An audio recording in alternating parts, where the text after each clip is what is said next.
L'association Initiative Solidaire a vu le jour en 2013 à Aubervilliers.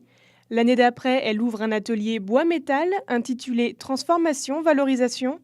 Il est encadré par un artiste sculpteur, Christian Krissinger. Maxime Bréchet est allé à sa rencontre. Oh, à mon avis, c'est pas la peine de les faire à la vibreuse. Hein. On va juste nettoyer. Juste tous les noirs là.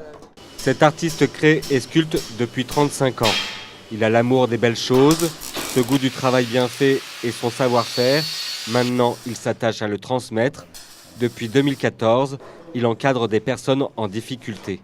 J'ai voulu lier à la fois cette passion de la création et ce travail social, de pouvoir transmettre cette passion à ces gens, disons, qui ont eu des parcours un petit peu chaotiques.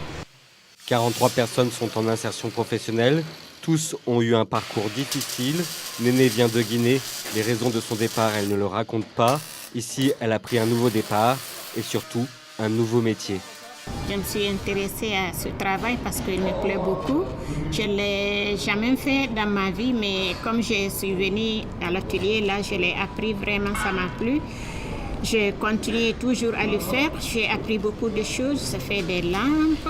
Je travaille avec beaucoup de hommes ici. Je suis la seule dame d'abord. Quant à Joël, informaticien il y a 20 ans, il est allé de boulot en boulot et de galère en galère. Aujourd'hui, il compte bien transformer sa vie et la dédier à créer. Ça va faire 2 ans et demi que je suis à Initiative Solidaire pour me mettre à mon compte d'ici début 2017 pour réaliser des socles et enfin faire justement aussi des sculptures, des choses comme ça. J'ai récupéré un sens interdit un peu caboté et en fait je vais essayer d'en faire une selle.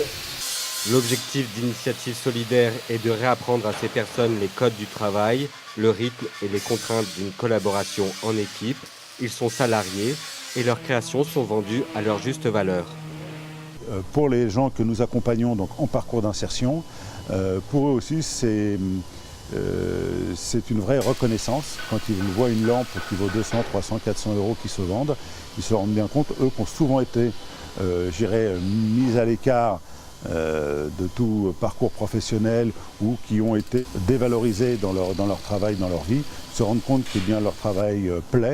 Ces artisans de la seconde chance ont constitué une véritable caverne d'Ali Baba, d'objets aussi originaux les uns que les autres, objets uniques, de véritables œuvres d'art. Vous avez marqué avec Eric Akopian, Kadir et Néné Diallo, donc les 3 personnes qui ont travaillé sur cette pièce.